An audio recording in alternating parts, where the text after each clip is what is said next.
Père éternel et tout-puissant, nous voulons te remercier de ce que tu as permis qu'ensemble nous puissions déférer à notre sainte convocation en cette matinée. Merci parce que ensemble nous pouvons bâtir une communion, manifester l'amour de Dieu, ce qui est la mise en pratique de la parole de Dieu, selon qu'il est écrit. Aimez-vous les uns les autres, comme je vous ai aimé. C'est à cela qu'on reconnaîtra que vous êtes mes disciples.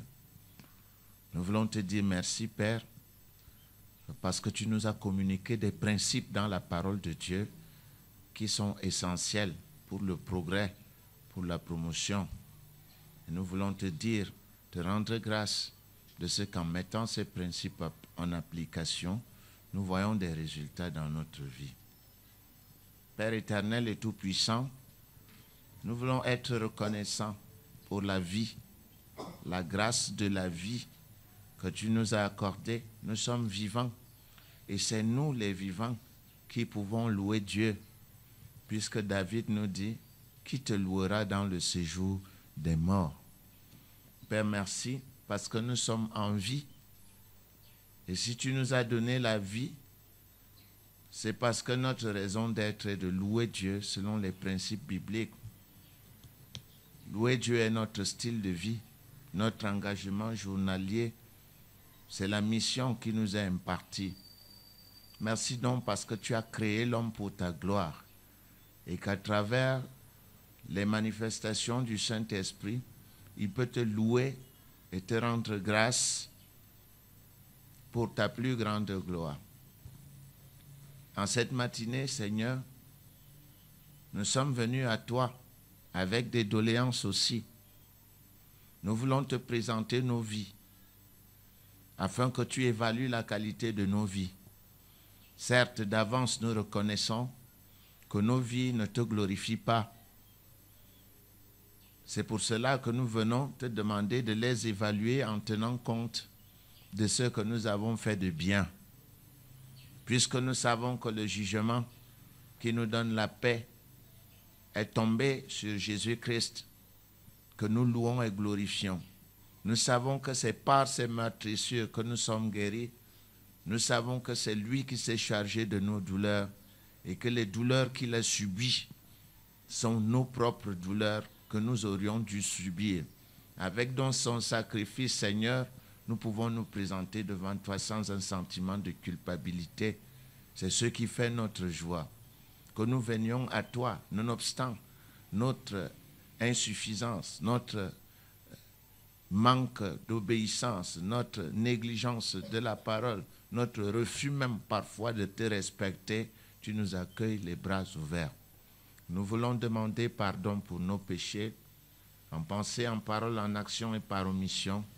Nous voulons réclamer, Père éternel, que le sang de Jésus nous purifie de notre iniquité, selon qu'il est écrit, venez et plaidons.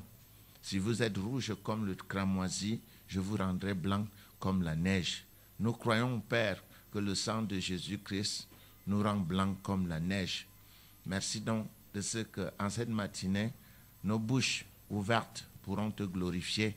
Les paroles que nous prononcerons avec affection, Père éternel, vont produire dans notre vie, selon qu'il est écrit, je bénirai celui qui te bénirait et je maudirai celui qui te maudira.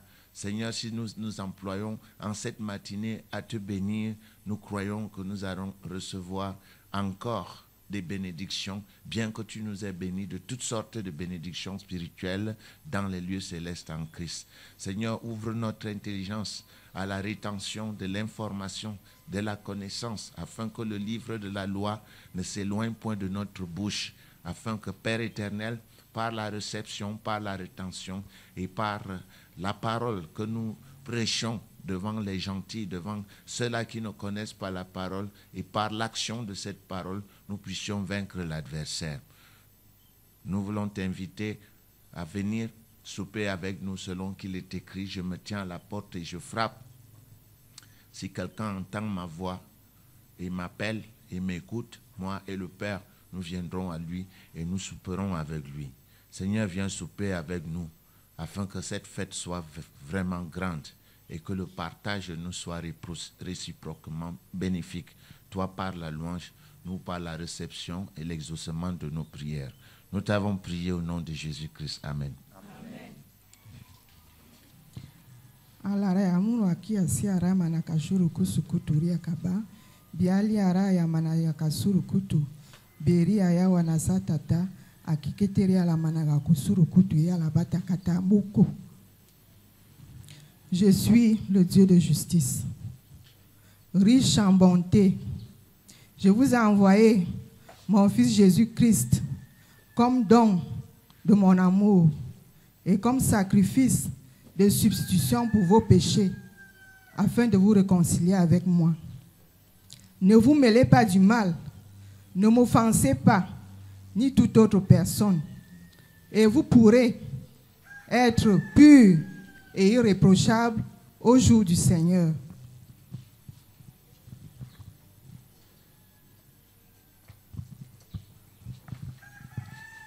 Ostododori kari kadari dakashimi kastodori kari kideri dakashimi kastodiri kiriko zakadari kastamaderi korari. Je suis l'Éternel votre Dieu. Je suis celui-là qui vous a envoyé sur cette terre afin que vous marchiez comme les enfants du Dieu Tout-Puissant. Mettez en pratique ma parole, revêtez-vous d'elle et vous verrez que l'ennemi fuira loin de vous. Je vous aime.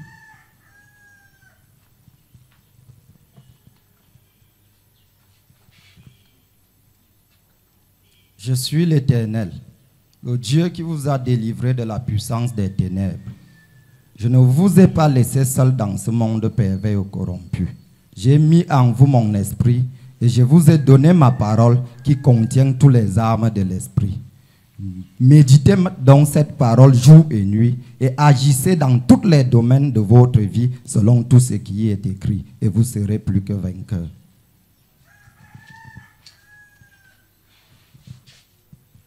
Je suis l'Éternel, votre Dieu. J'ai répandu mon amour dans vos cœurs.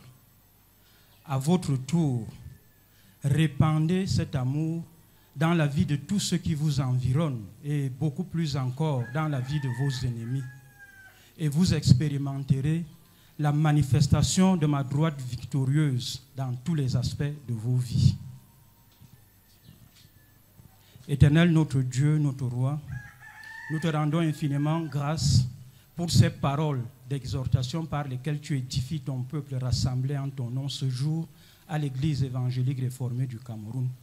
Nous te rendons grâce de ce que tu permets, Éternel, notre Dieu, notre Roi, que ces paroles s'incrustent au plus profond de nos âmes, au plus profond de nos cœurs et manifestent ce dont elles parlent dans tous les aspects de nos vies. Au nom de Jésus-Christ, Amen. Bien, nous allons à présent prendre de la prière pour l'enseignement. Je vais demander à l'administrateur de la communauté, M. Boumé MGV, de se lever pour venir faire la prière pour l'enseignement.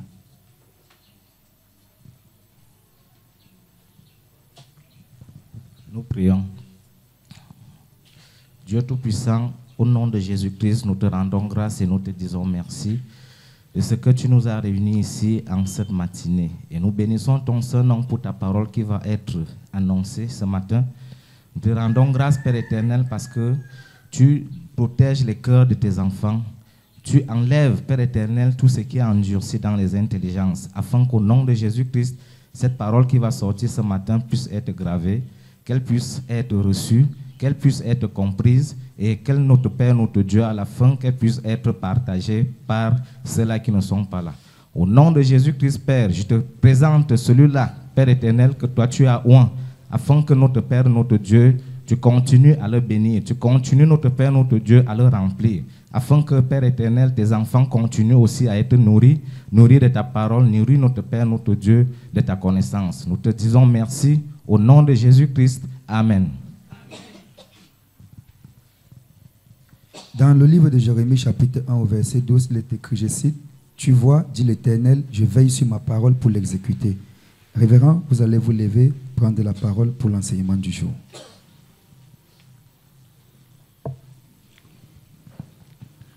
Que Dieu vous bénisse au nom de Jésus-Christ. Je rends grâce à Dieu de ce que, encore en cette matinée, je peux prononcer sa parole. Cette parole qui nous édifie puissamment dans notre homme intérieur.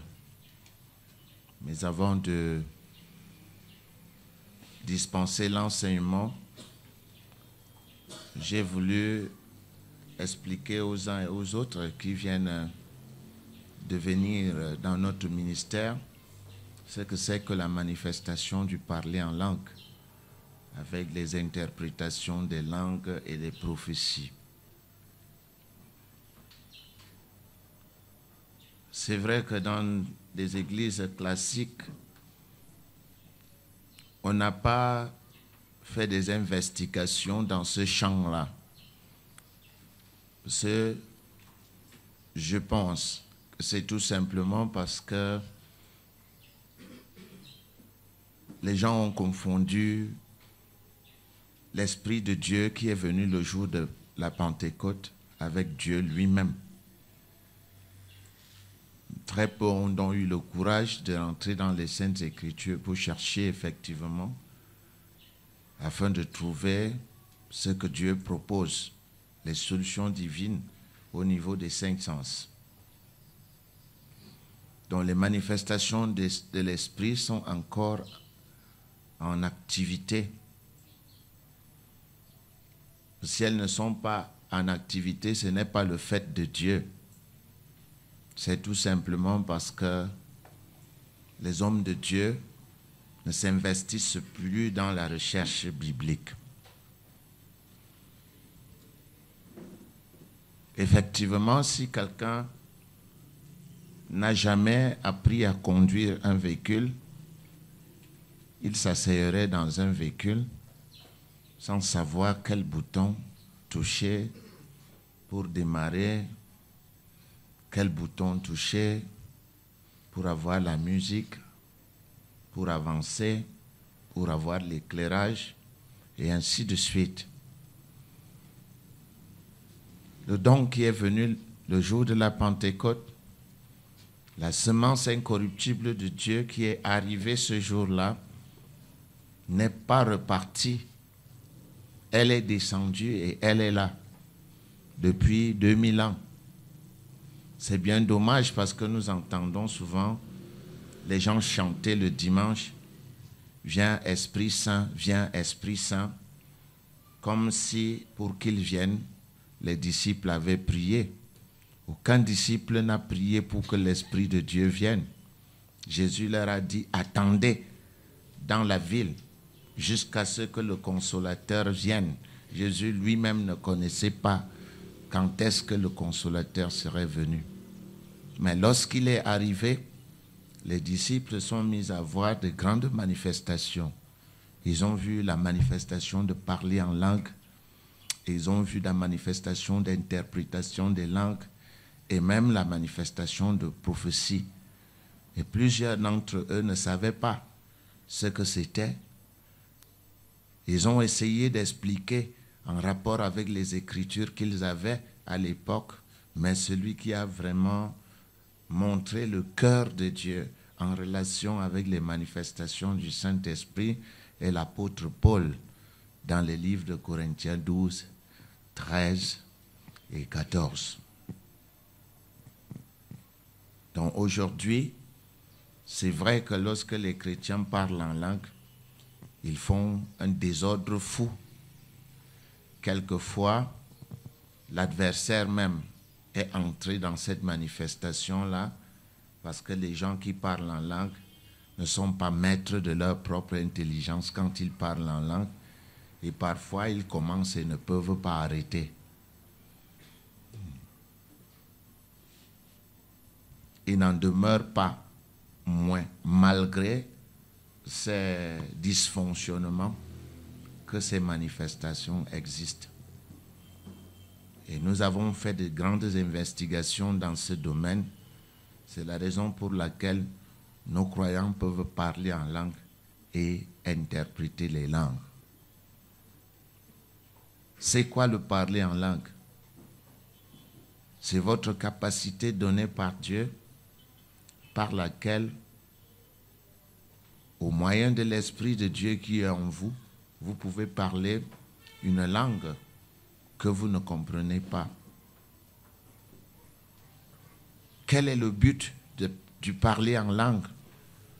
Le but du parler en langue, c'est de parler à Dieu en de mystères divins, d'avoir une communication avec Dieu en esprit. Tout le monde communique avec Dieu en intelligence. Merci Dieu pour ton amour, merci parce que tu as fait ceci, merci parce que tu nous as donné cela. C'est bien. Mais Jésus, il me semble, a dit dans le livre de Jean, c'était Jean chapitre 4, il a dit Dieu est esprit et il faut que ceux qui l'adorent, l'adorent comment? En esprit et en vérité. Dieu qui est esprit veut que ceux qui l'adorent, l'adorent en esprit et en vérité. Comment pouvez-vous adorer Dieu en esprit si l'esprit de Dieu n'est pas en vous? Comment pouvez-vous adorer Dieu en esprit si vous ne savez pas que le parler en langue équivaut à adorer Dieu en esprit et en vérité? C'est ce que dit en Corinthiens 14, 14.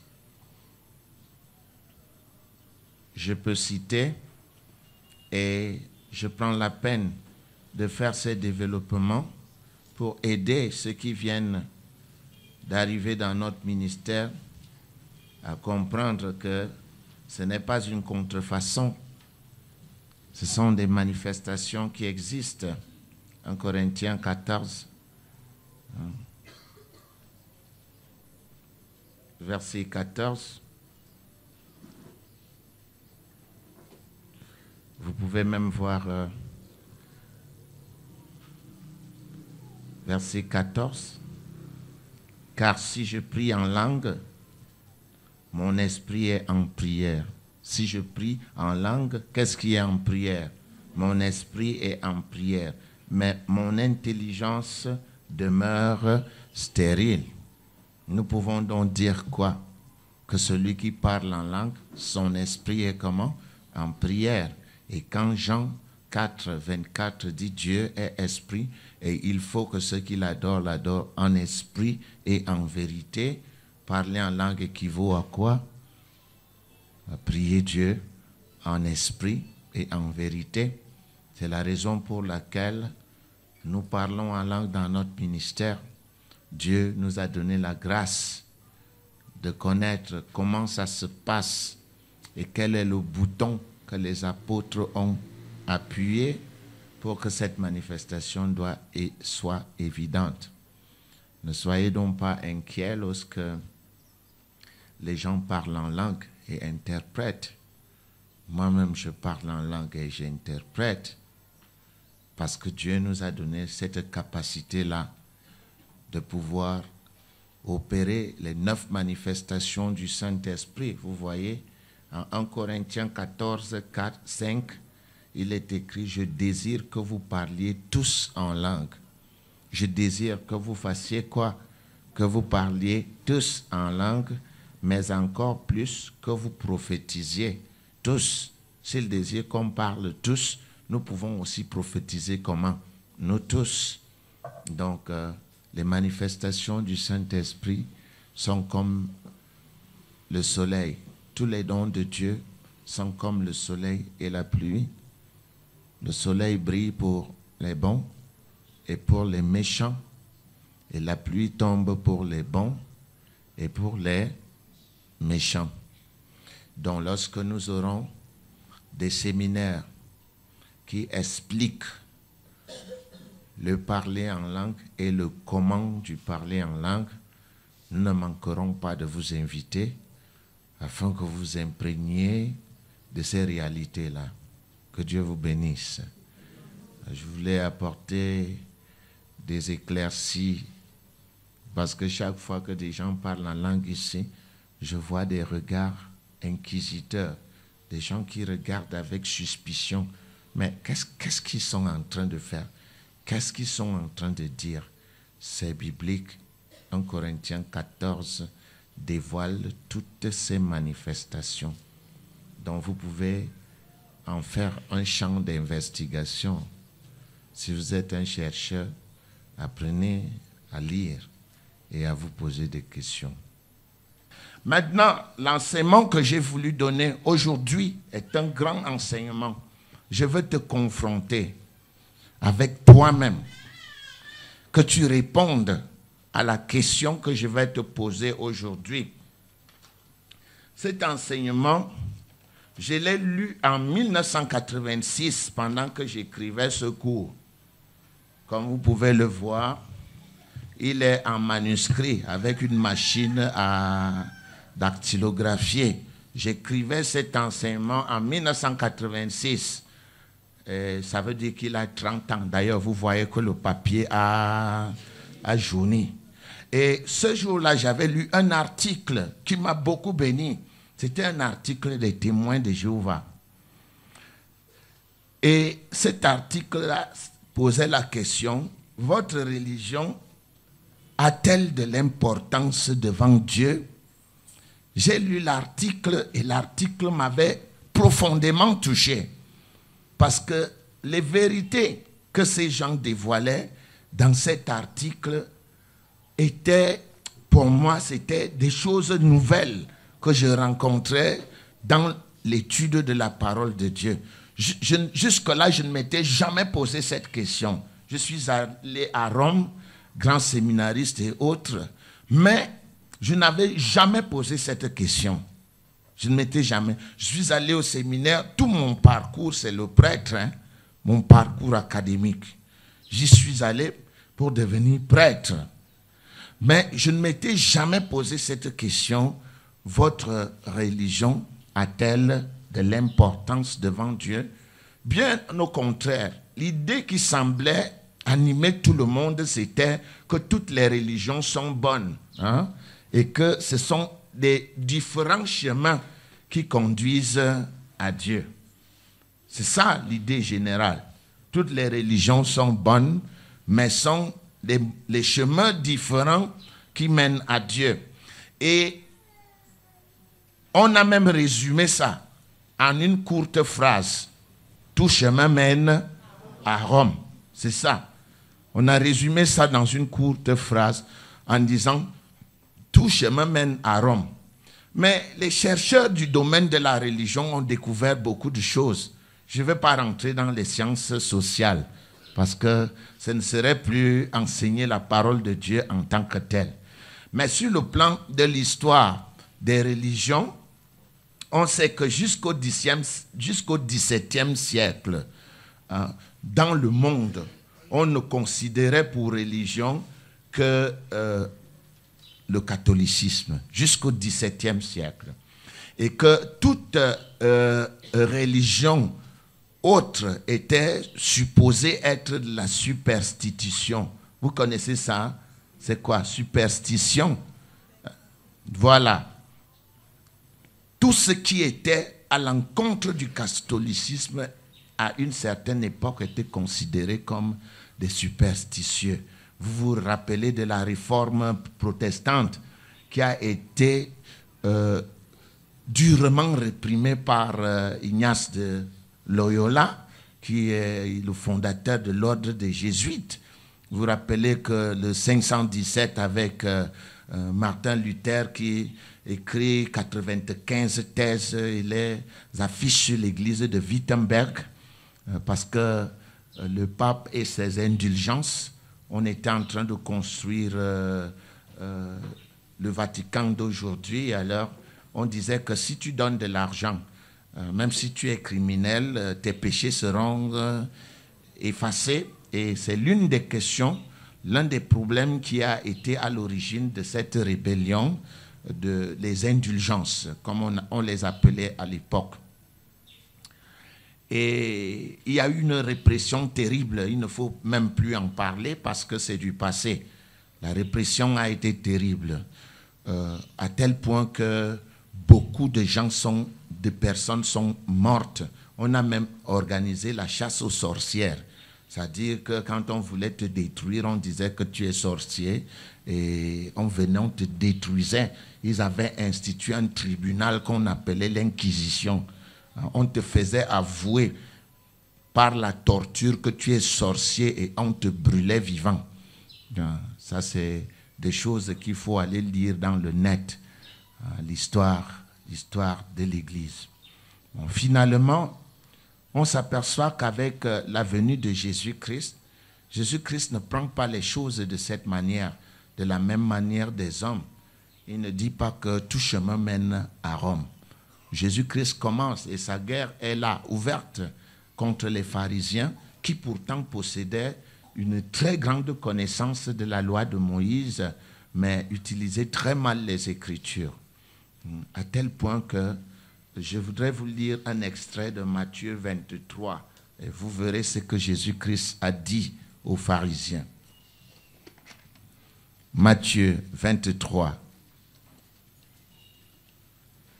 En Matthieu chapitre 23.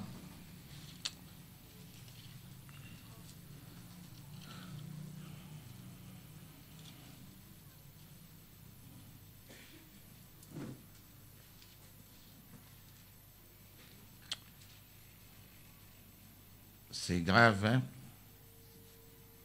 Vous y êtes en Matthieu 23. Matthieu 23 est l'un des textes où Jésus est vraiment acerbe contre les pharisiens. Il est acerbe.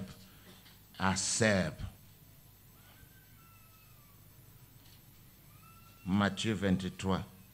Alors, Jésus parlant à la foule et à ses disciples dit: malheur à vous, scribes et pharisiens hypocrites, parce que vous fermez aux hommes le royaume des cieux. Vous n'y entrez pas vous-même, et vous n'y laissez pas entrer ceux qui veulent entrer. Verset 14. Malheur à vous, hypocrites et pharisiens hypocrites, parce que vous dévorez les maisons des veuves et que vous faites pour l'apparence de longues prières. À cause de cela, vous serez jugés plus sévèrement. Regardez verset 15. Malheur à vous, scribes et pharisiens hypocrites, parce que vous courez la mer et la terre pour faire un prosélyte. Un prosélyte, c'est un païen qui croit à la doctrine d'Israël.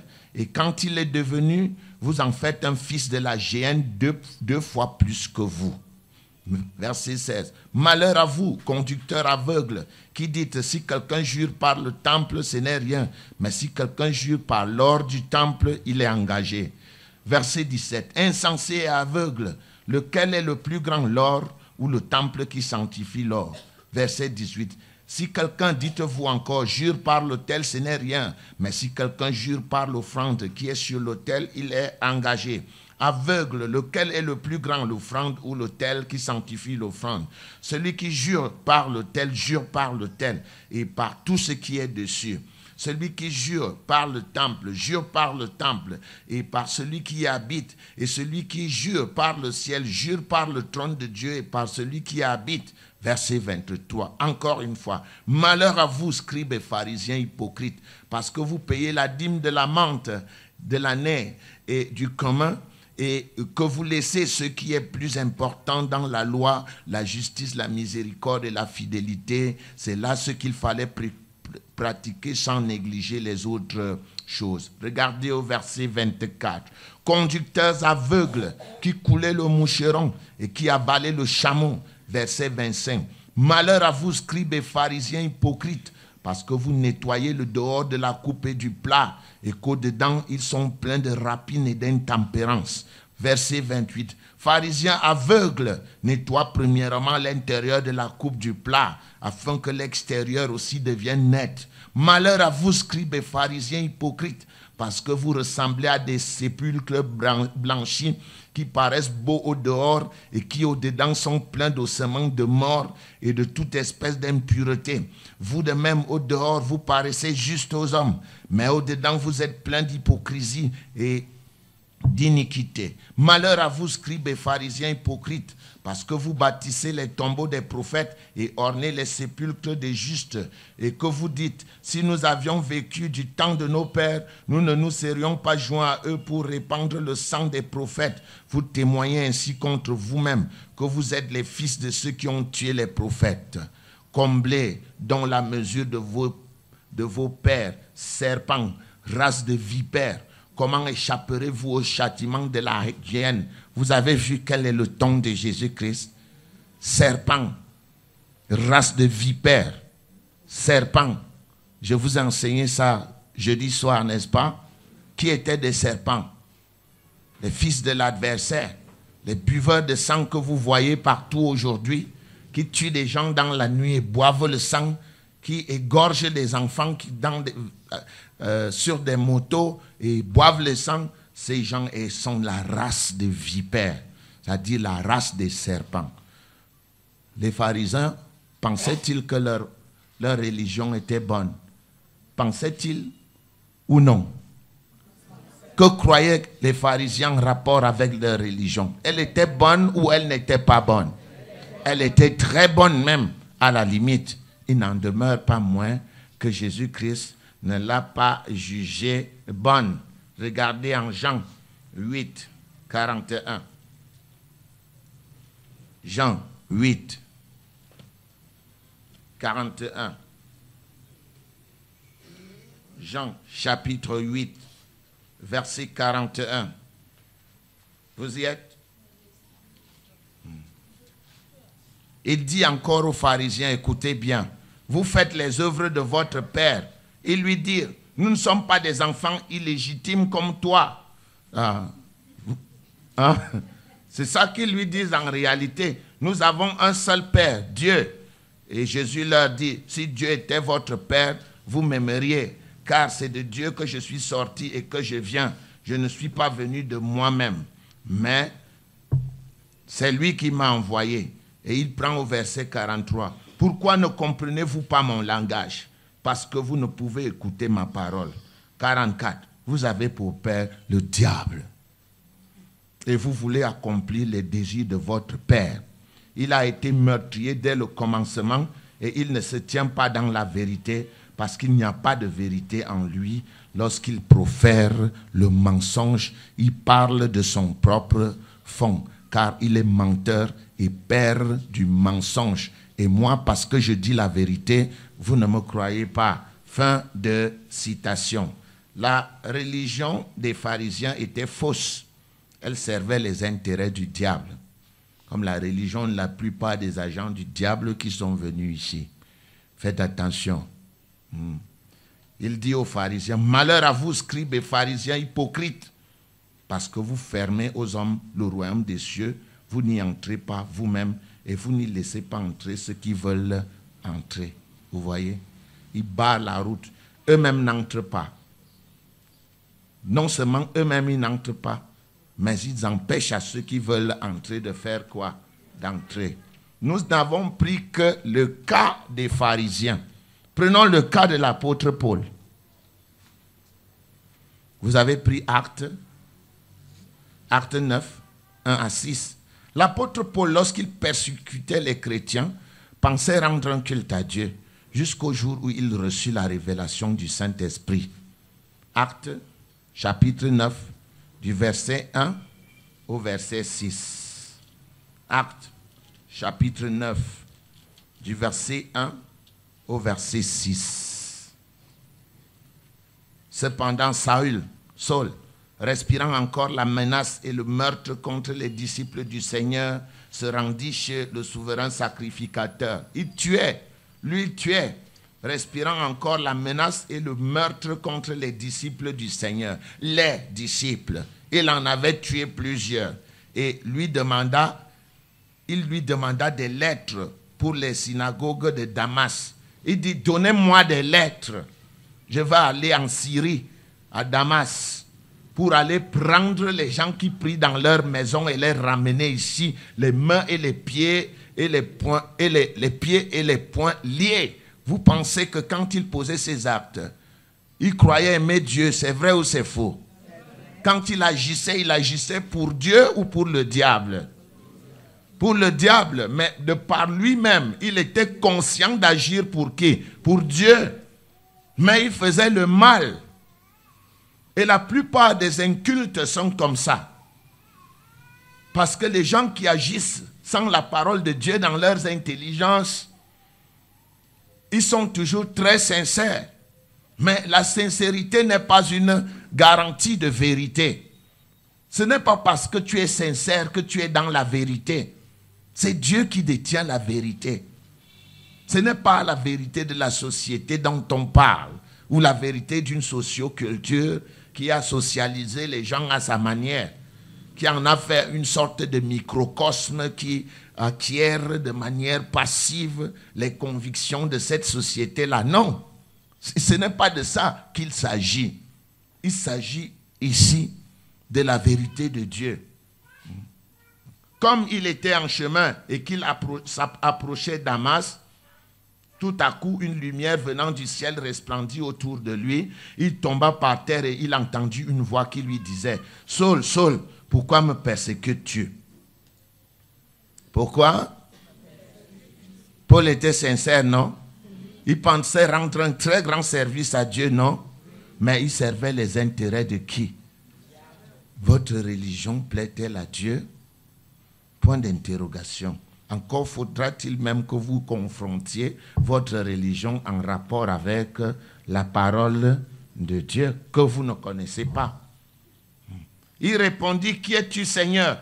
Et le Seigneur dit, « Je suis Jésus que tu persécutes. Il te serait dur de regimber contre les aiguillons. » Et tremblant et saisi d'effroi, il dit, « Seigneur, maintenant on a dit que Pharaon ne libère pas les prisonniers. Hein? Maintenant il dit quoi? Seigneur, parce qu'il a eu une manifestation spirituelle haut de gamme, dernier niveau. Que veux-tu que je fasse? Hein? Que veux-tu que je fasse? Et le Seigneur lui dit, lève-toi, entre dans la ville et on te dira ce que tu dois faire. Fin de citation. Hein? Vous voyez? Voilà un apôtre qui pense servir Dieu, mais qui sert les intérêts du diable. Les traditions des hommes ont toujours servi les intérêts du diable. Voilà pourquoi nous disons que les religions manquent de fondement et suspendent seulement une structure d'opinion et de pensée massive.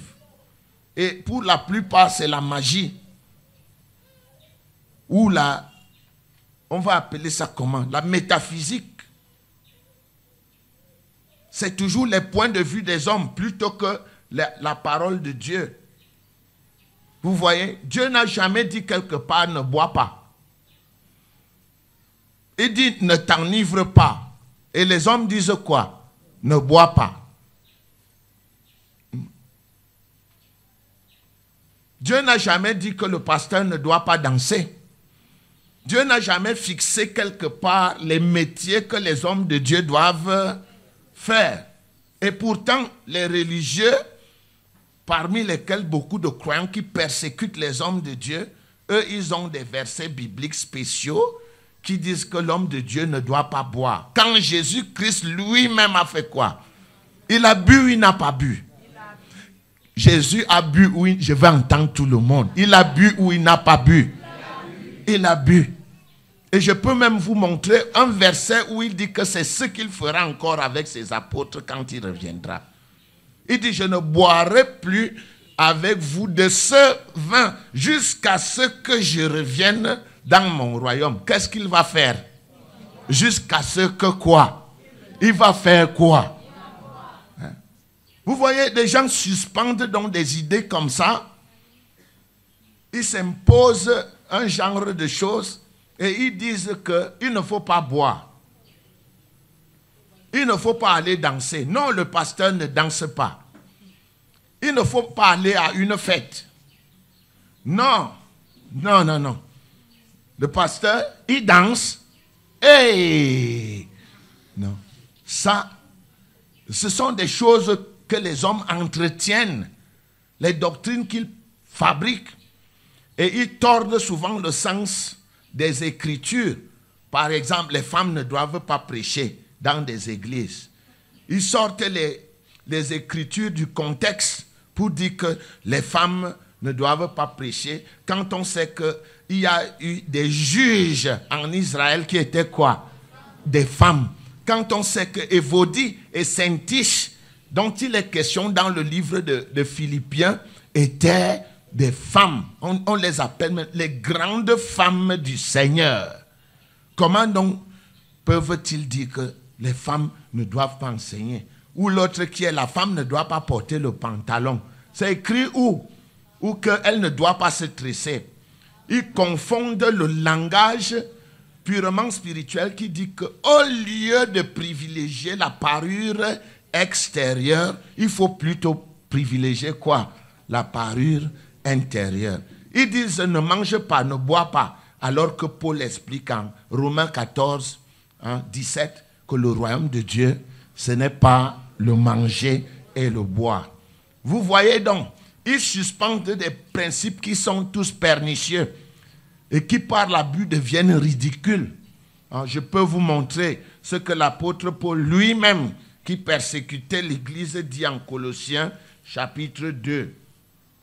Colossiens chapitre 2, verset 16.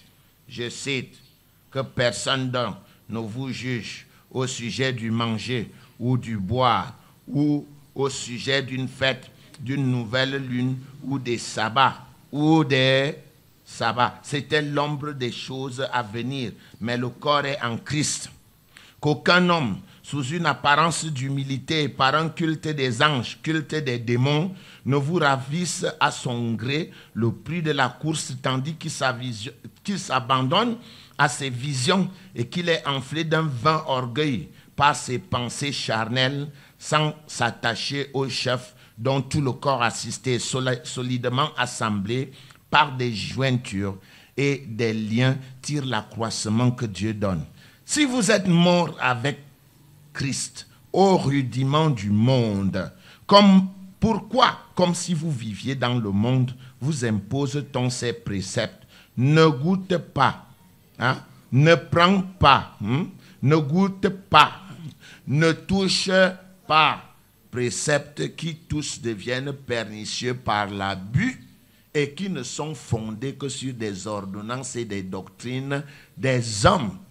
Et Paul ajoute avec une pointe d'ironie, ils ont à la vérité une apparence de sagesse en ce qu'ils indiquent un culte volontaire, de l'humilité et le mépris du corps, mais ils sont sans aucun mérite et contribuent à la satisfaction de la chair. Ils sont comment? Sans aucun mérite et contribuent à quoi? À la satisfaction de la chair. C'est moi qui dis? C'est moi qui dis? Est-ce que c'est moi qui dis? Voilà.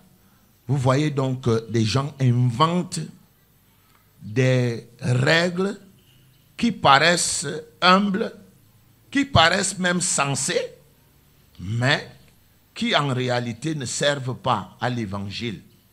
Le pasteur ne danse pas. Les femmes ne doivent pas mettre le rouge à lèvres à l'église. Elles ne doivent pas porter le pantalon. Non, elles ne doivent même pas se laver. Elles doivent mettre les foulards jusqu'à cacher même leur visage. Pourquoi? Non, parce que quand la femme est vêtue, elle excite des gens. Mais toi, ferme les yeux. Tu es obligé de la voir. Donc, tu te protèges toi sans la protéger. Tu protèges tes intérêts à toi sans protéger les intérêts de l'autre. Vous voyez, les religions ont besoin d'évoluer. Leurs doctrines ont besoin d'évoluer avec le temps. Leur métaphysique doit changer. Si c'est Dieu, une table de multiplication ne change pas. Si c'est Dieu, 2 fois 2 faisait combien hier? 2 fois 2 font combien aujourd'hui? 2 fois 2 feront combien demain? Bien sûr, à la base 10. Nous ne sommes pas dans la mathématique binaire ou l'algèbre de Boole. Nous sommes ici dans le système décimal. Donc, il faut être intelligent et comprendre ce que Dieu dit. Regardez ce que Jésus-Christ dit et confrontez votre religion maintenant avec ce que Jésus-Christ dit. Jean, chapitre 8, versets 31 à 32.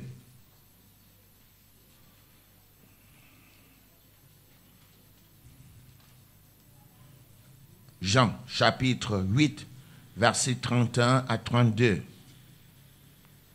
Jean, chapitre 8, versets 31 à 32. Et il dit aux Juifs qui avaient cru en lui, il dit aux Juifs, c'était le peuple saint, il leur dit, pourquoi? Parce qu'ils avaient cru en lui. S'ils ne croyaient pas en lui, il ne leur aura rien dit. Mais, comme ils croyaient en lui, il voulut leur montrer la parole de Dieu. Il leur dit,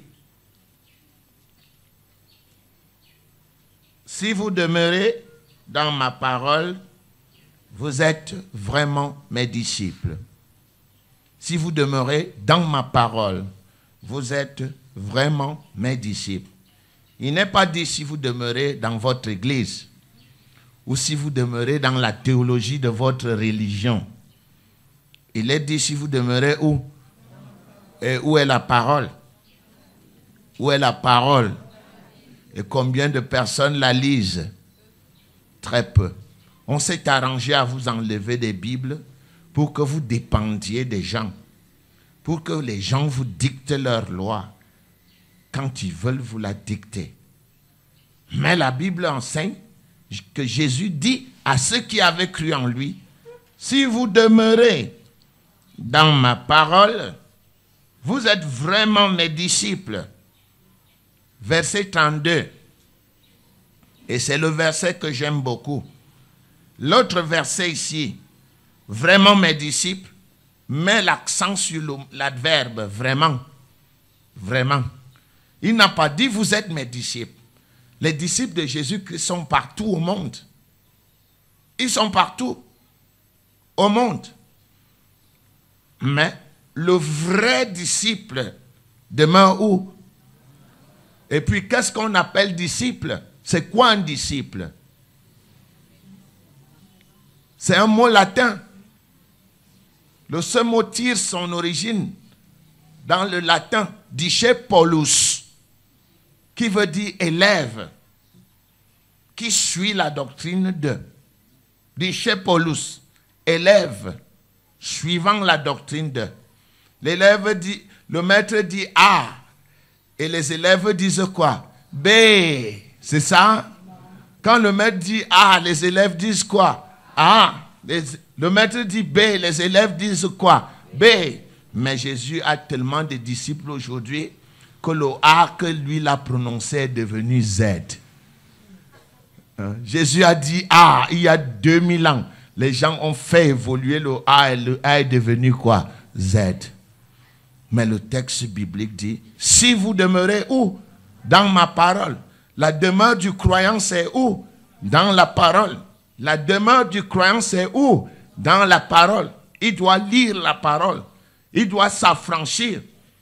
Vous savez que la religion aujourd'hui, la tradition de la religion et la parole de Dieu sont tellement mélangées aujourd'hui que l'individu ne sait plus ce qui est tradition ou ce qui est parole. Vous allez voir, beaucoup de choses, des traditions romaines sont entrées dans l'Église. Et aujourd'hui, ceux qui n'ont pas étudié les Écritures sont devenus prisonniers de cette tradition. Il y a beaucoup de choses qui n'ont jamais existé du temps de Christ. Les soutanes, ça n'a jamais existé. Le signe de la croix, ça c'est dans les années 400 après le concile de Nicée, qu'on commence à voir le signe de la croix. Le Saint-Sacrement, c'est quoi? on ne sait pas faire la distinction entre la parole de Dieu et ce que les gens ont introduit. Les cloches. C'est quoi les cloches? Les cloches. Bang, bang, blang, bang, bang, bang, bang, blang, bang, bang, bang. C'est quoi? Nous avons grandi avec elle. Hein? Nous qui sommes chrétiens d'origine catholique, nous avons grandi avec les cloches. Et nous ne nous sommes jamais posé la question. C'est qu'à Rome, les Romains pensaient que Dieu dort. Et il fallait réveiller Dieu avec quoi? Les cloches. Vous voyez donc, il y a beaucoup de traditions qui sont entrées dans le christianisme, que le christianisme absorbe bêtement sans poser de questions. Hein? Le signe de la croix. Jésus a fait le signe de la croix. C'était où? C'est quel verset biblique? Mais nous le faisons pourquoi? Parce que nous avons vu les autres faire par socialisation. Nous n'avons jamais, il n'y a jamais eu de signe de la croix. Les apôtres n'ont jamais fait le signe de la croix, nulle part. Vous voyez, ces choses sont entrées, les traditions païennes les ont introduites au sein de l'Église. Et aujourd'hui, c'est ridicule de voir une maman, une Camerounaise qui se lève le matin, qui dit vraiment mon enfant, moi je ne me lève jamais sans faire le signe de la croix. Certains confondent même le signe de la croix avec la prière. Incroyable mais vrai. Ils la confondent. Ils confondent le signe de la croix avec la prière. Tout est sanctifié par quoi? Par la parole et la prière. Mais vous voyez, quelqu'un pose un repas devant lui, il enlève son chapeau. Amen. Il croit avoir prié. Mais il n'a pas prié parce que s'il y a le poison dans cette nourriture, il va mourir. Et qu'est-ce qu'on va dire? On va dire que Dieu est un menteur. Parce que lui, Dieu a dit, voici les miracles qui accompagneront ceux qui auront cru. En mon nom, ils chasseront des démons. S'ils boivent quelques breuvages mortels, il ne leur fera point de mal. Vous imaginez combien de chrétiens meurent chaque jour? Ils croient avoir prié parce qu'il a fait quoi? Ah oui, votre religion a-t-elle de l'importance devant Dieu? Il faut avoir le courage de répondre à cette question. Celui qui répond à cette question peut s'affranchir. Tant qu'on ne répond pas à cette question, tant qu'on croit que la parole de l'Église a plus de valeur que ce que dit la Bible, on sera toujours prisonnier. Hein? Jean 8, 32. Vous connaîtrez la vérité. Vous la connaîtrez. La vérité de la religion, la vérité de la parole. On ne pourra plus vous embarquer. Parce que quand le monsieur l'abbé va entrer chez vous en faisant le signe de la croix, vous lui poserez la question, monsieur l'abbé, ça vient d'où? Vous connaissez le verset où cela est écrit? Mais non, ne me posez pas cette question, ça se fait toujours comme ça. C'est pour cela qu'à certains moments, on nous a dit au séminaire, sortez, vous posez trop de questions. Parce qu'il ne faut pas poser de questions. Il faut accepter, enseigner. On enseigne quelqu'un ou on enseigne à quelqu'un? On enseigne quelqu'un. Enseignez-les à obéir, non à réfléchir. Enseignez-les à faire quoi? À obéir. Si tu as vu, on a fait et nomini Patris et Filii et Spiritui Sancto, fais la même chose. Ne réfléchis pas. C'est la lettre de qui? Et pourtant, je la cite depuis des semaines. Qui a lu? Regardez, tous ont les bras croisés. La tradition a gagné. Pas d'esprit de chercheurs. On leur a dit, allez chercher dans le net la lettre de Léopold II, roi de Belgique. Lettre faite en janvier 1883. Chacun est resté chez lui. Le pasteur a dit, Dieu l'a dit, je le crois, c'est réglé. C'est cet esprit qui vous anime. C'est pour cela qu'on vous trompe. Allez voir dans le net. Allez chercher et lisez là pour en être certain. Et vous comprendrez pourquoi votre maman a été dans une maison close qu'on appelait Sixa. Vous le comprendrez. Si vous ne lisez pas ça, vous ne comprendrez jamais. Ou bien alors vous n'êtes que des... Comme dans l'armée, hein, on forme des officiers pour diriger et quoi? Des sous-officiers pour obéir. C'est comme ça. Vous êtes des sous-officiers. Vous ne serez jamais des dirigeants. On vous dit debout. Et puis quoi? C'est tout. Oh, c'est ça qu'on a voulu que nous soyons. On a voulu qu'on ne se pose pas de questions.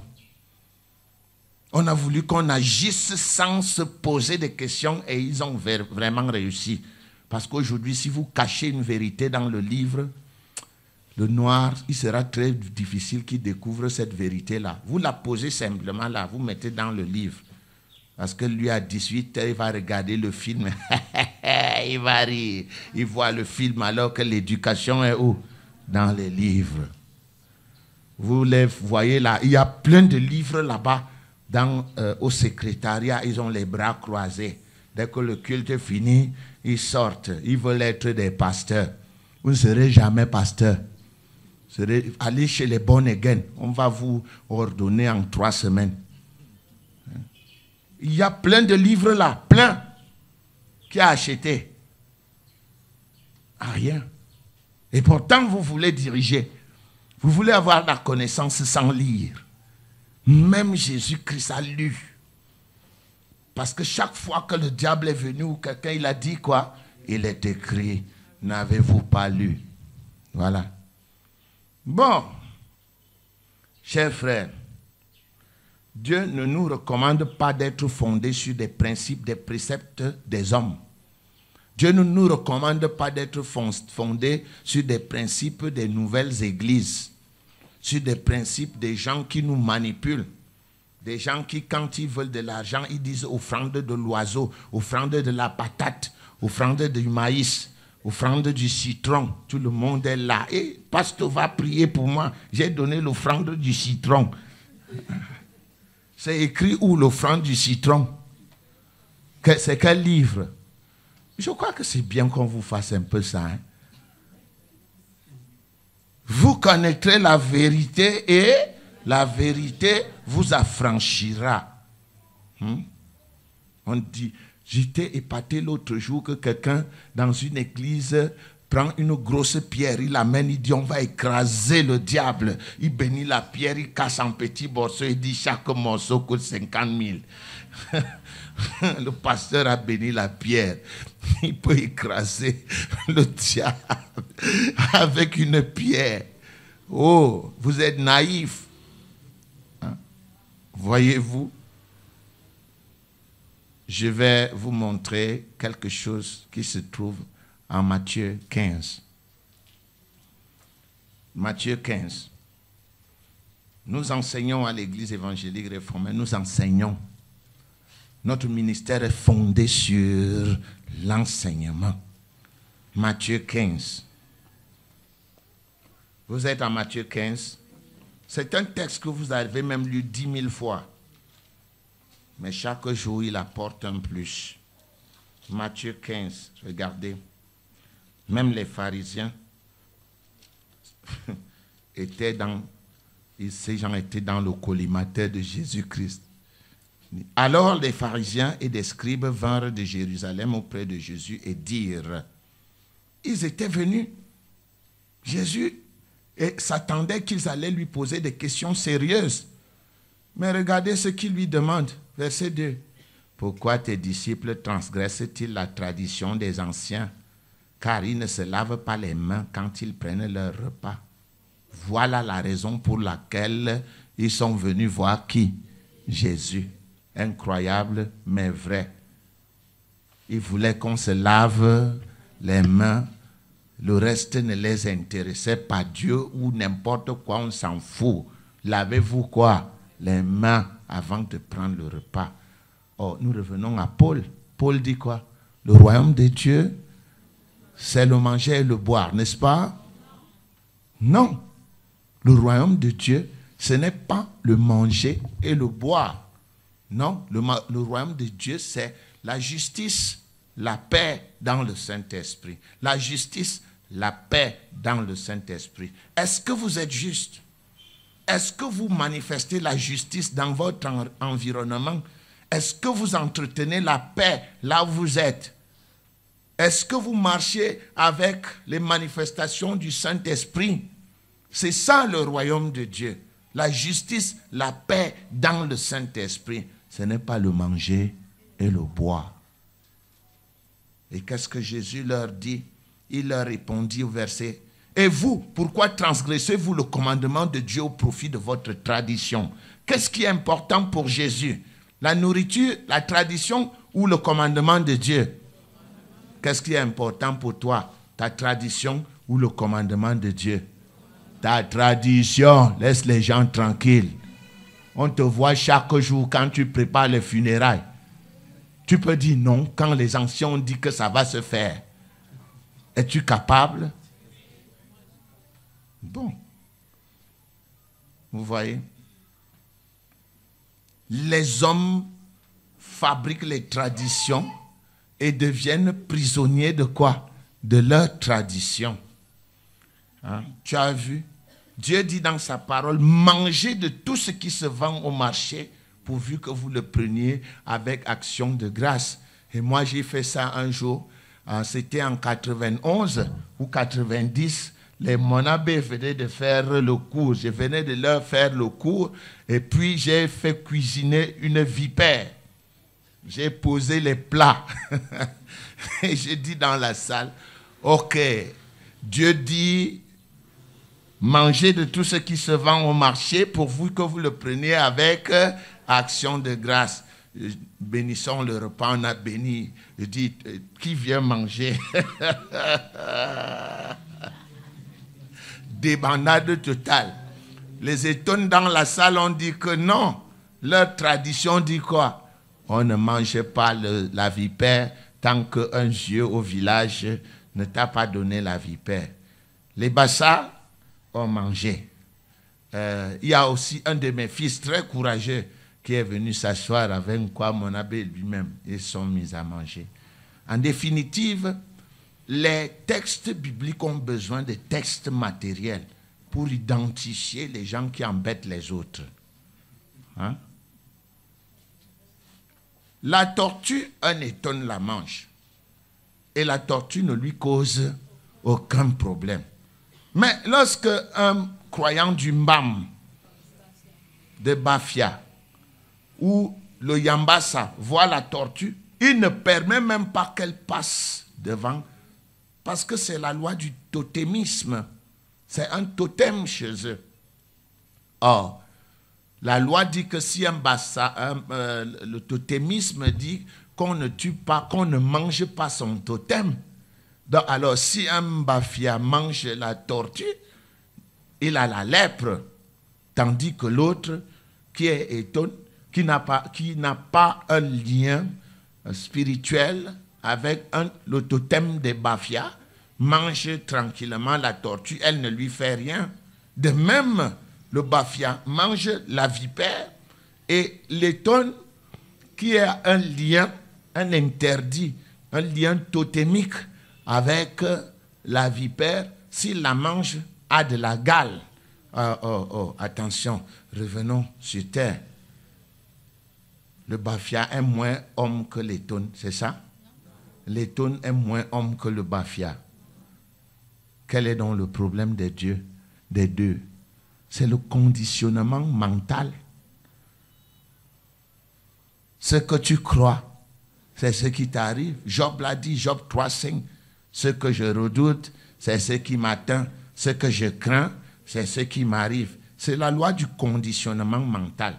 L'un a été conditionné mentalement par le phénomène tortue. Depuis son enfance, c'est aller de père en fils, c'est la tradition. L'autre a été conditionné par la vipère. L'autre est conditionné par le chat. L'autre est conditionné par le cochon. L'autre est même conditionné par les œufs. Mais qui dit vrai? Celui qui a créé les cieux et la terre dit: mangez de tout ce qui se vend au marché, pourvu que vous le preniez avec action de grâce. Mais les hommes aiment tellement leur tradition qu'ils sont devenus prisonniers de leur propre tradition. Voyez-vous? Et c'est ça que Jésus leur dit. Il leur dit au verset 7, hypocrite. Il dit aux pharisiens, hypocrite. Verset 7, il était dur, hein? Moi je suis même encore tendre. Ésaïe a bien prophétisé sur vous quand il a dit, ce peuple m'honore des lèvres, mais son cœur est éloigné de moi. C'est en vain qu'il m'honore en enseignant des préceptes qui sont des commandements d'hommes. C'est en vain, c'est une vaine adoration. Lorsque vous enseignez des préceptes qui sont des commandements d'hommes, c'est une vaine adoration. Dieu ne soutiendra pas votre « Je vous salue Marie ». Non, non, non, non, non, non. C'est votre église qui soutient cela. À moins que vous ne soyez conditionné mentalement pour croire qu'une prière au nom de Marie va bénir votre... Alors vous êtes béni. Vous êtes béni tout simplement à cause de quoi? À cause de la loi qui voudrait que votre croyance soit égale à la réception. Ce qu'un individu croit, c'est ce qu'il reçoit dans sa vie. Croire est égal à recevoir. Si vous avez reçu, mais Dieu n'est pas là derrière, parce que Dieu n'a jamais dit de prier au nom de Marie. Nous sommes d'accord? Je vous montre la loi scientifique qui est derrière. C'est la loi du conditionnement mental.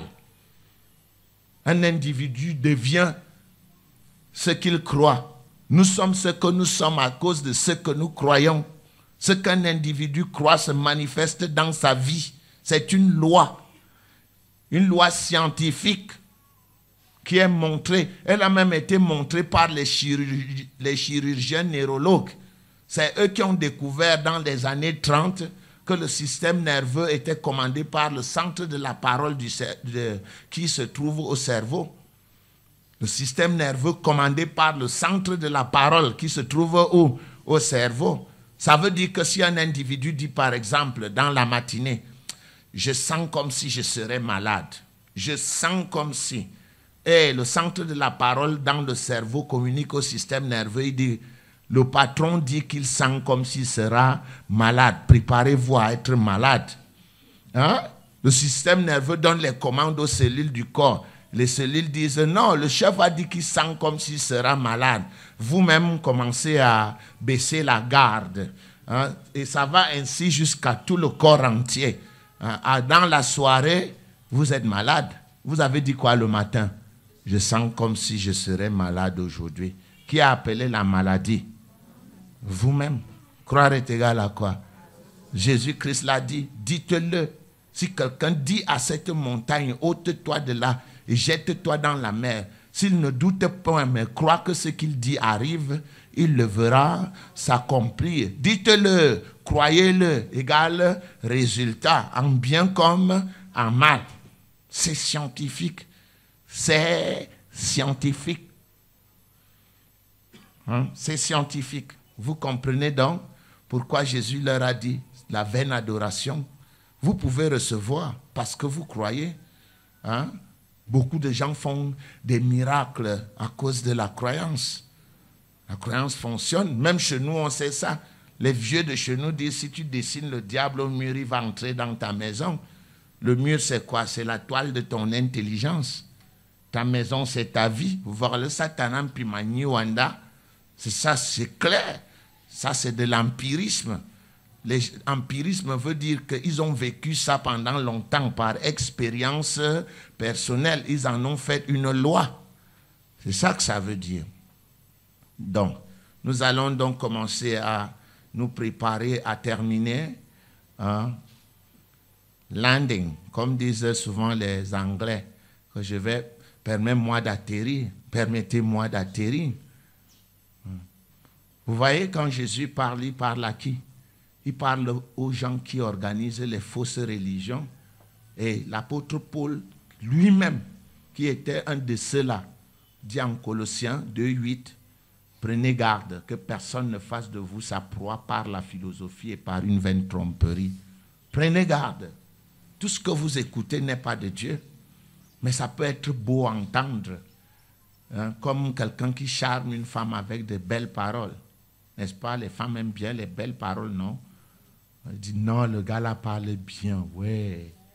Mais prenez garde que personne ne fasse de vous sa proie par ses doctrines, la philosophie, et par une vaine tromperie, s'appuyant sur la tradition des hommes, sur les rudiments du monde et non sur Christ. C'est possible.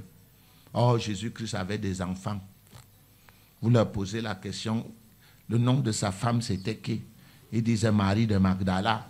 Vous dites c'est bien, mais une chose vous ne savez pas, c'est que si Jésus avait des enfants, ses enfants auraient vécu jusqu'à ce jour. Parce que ses enfants avaient le sang comment? Innocent. Lui-même avait le sang comment? Innocent. Qu'est-ce qui nous fait mourir? Le péché se trouve où? Dans le sang. Ça, ils ne peuvent pas. Ils ne vont pas jusqu'à étudier là. Oh non, Jésus-Christ avait la femme. Et ses enfants étaient avec Marie de Magdala. Des âneries de tout genre. Si Jésus-Christ avait eu des enfants, Dieu n'aurait plus besoin de nous. Hein? Vous le saviez? Jésus est venu pour sauver la lignée de qui? La lignée de Adam. Parce que Adam a péché et il fallait quelqu'un pour venir le sortir de la merde. Mais si Jésus-Christ décidait de susciter une nouvelle postérité à Dieu, non, il aurait donné des enfants purs à Dieu. Dieu n'aurait plus besoin de nous sauver. Il aurait tout simplement continué avec les enfants de qui? De Jésus-Christ. Mais ça ne fait pas partie du plan de la rédemption de Dieu. Voilà pourquoi nous devons applaudir pour Jésus-Christ. Hein? Parce que lui, il a sacrifié sa vie pour nous. Il a sacrifié sa vie pour nous. Lui qui était roi a vécu comme un esclave, un serviteur. Lui qui était fils de Dieu a vécu comme le fils d'un esclave. Lui qui était riche est devenu pauvre, afin que par sa pauvreté nous fussions enrichis. Tout ce que Jésus-Christ a fait, il a fait en rapport pour nous. Voilà la raison pour laquelle nous, en réponse aux actes qu'il a posés pour nous sortir de la mauvaise situation, de l'impasse, nous devenons des ambassadeurs pour lui, comme Dieu parlait au travers comme si Dieu parlait au travers de nos bouches. Nous répondons à son appel. Nous répondons à son appel à travers l'amour que nous lui manifestons en disant « Ah, sans ce monsieur, je ne pourrais pas me tenir devant Dieu aujourd'hui pour dire au nom de Jésus. » Les Juifs n'étaient pas capables de se tenir devant Dieu. Mais ils ont vécu une expérience un jour où ils ont dit qu'ils voulaient voir Dieu. Dieu a dit, vous voulez me voir? Ok. Hein? Restez quelques jours sans connaître des femmes. Ils sont restés 3 jours. Venez à la montagne, vous allez me voir. Quand ils sont arrivés à la montagne, la terre tremblait. Le tonnerre, les éclairs, le feu sortait du sol, ils entendaient des bruits. Ils ont dit à Moïse, non. Toi, avance. Nous, on va attendre ici. Toi, pars là-bas chez ton Dieu. Hein. Ce qu'il va te dire, tu viens nous dire. Hein? Mais toi, aujourd'hui, tu te tiens devant Dieu, alors qu'Israël n'a pas pu. Tu te tiens devant Dieu sans un sentiment de culpabilité. Tu dis, oh Dieu, donne-moi ce que je veux. Hein. Si dans 5 minutes, tu ne le fais pas vraiment, moi, je ne suis plus avec toi. Et les cieux et la terre restent comment? Tranquilles. Vous le faisiez au temps de Moïse. La terre vous avalait. La terre vous avalait. Lisez l'Ancien Testament et voyez. La terre vous avalait. Mais aujourd'hui, quelqu'un peut se tenir et dire, votre Dieu là, je m'en fous. Allez lui dire que je m'en fous de lui. À cause de quoi? À cause de quoi? Du sacrifice de Jésus-Christ. Le châtiment qui nous donne la paix est tombé sur lui et c'est par ses meurtrissures que nous sommes guéris. Prenez donc garde que personne ne fasse de vous sa proie par la philosophie et par une vaine tromperie, s'appuyant sur les traditions des hommes, sur les rudiments du monde et non sur Christ. Et le dernier texte, si vous voulez savoir si vous êtes avec Dieu, il faut lire Actes 17, 11. Ces Juifs avaient des sentiments plus nobles que ceux de Thessalonique. Ils reçurent la parole avec beaucoup d'empressement et ils examinaient chaque jour les Écritures pour voir si ce qu'on leur disait était exact. quel était le fondement de la vérité de ces Juifs? C'était la Bible ou les doctrines des apôtres? La Bible. Et quand on parlait, ils examinaient. C'est diacrino, hein, c'est le mot grec. Séparer l'erreur de la vérité. Ils examinaient attentivement pour voir quoi? Si ce qu'on leur enseignait était contenu dans la Bible. Voilà, mesdames et messieurs, encore une fois, votre religion a-t-elle de l'importance devant Dieu? Vous ne pouvez répondre à cette question que si vous êtes fondé sur la parole de Dieu. Alors vous saurez que plusieurs églises aujourd'hui mènent des exactions qui n'ont rien à voir avec Dieu. Prenez les phénomènes de ces Boko Haram ou les Kila, on les appelle les Ké, qui disent qu'ils servent Dieu en faisant quoi? En tuant des gens, en égorgeant des gens. Ils ont la prétention de servir qui? Mais ils sont obligés de nous dire lequel, parce que la Bible nous enseigne qu'il y a au moins deux dieux, le vrai et le faux. Ils servent lequel? Il faut qu'ils nous disent celui qu'ils servent. Vous voyez donc, tout chemin ne mène pas à Rome. Il y a certainement une religion qui plaît à Dieu, mais celle-là, elle est celle de celui qui est fondé et enraciné dans la parole de Dieu.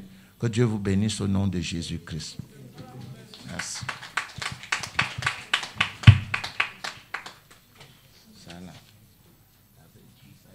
Dieu de David, Seigneur, nous sommes venus, nous avons appris. Papa, c'est dans cette turpitude que tu nous as connus. Et c'est dans ta grâce que nous demeurons aujourd'hui. Nous te rendons grâce, Seigneur, pour ce que tu as révélé dans nos esprits, le mal qui nous mine. Et merci parce que c'est encore par ton amour profond et l'inspiration, l'impulsion du Saint-Esprit que nous pouvons retrouver ce chemin qui est le nôtre. Et nous te bénissons pour cela, Seigneur, parce que même frappés dans nos malheurs, nous avons toujours l'esprit, Seigneur, que tu es Dieu et que c'est toi seul qui délivre. Au nom de Jésus-Christ, pour l'amour que tu nous as donné, nous te donnons la grâce qui est la tienne et nous prions afin que cette semaine soit pour nous une semaine renouvelée dans ton esprit. Au nom du Seigneur Jésus-Christ, que l'amour du Père, la puissance du Saint-Esprit et la grande grâce de Jésus-Christ, notre Fils, notre Seigneur, son Fils unique, nous accompagne pour la semaine. Amen.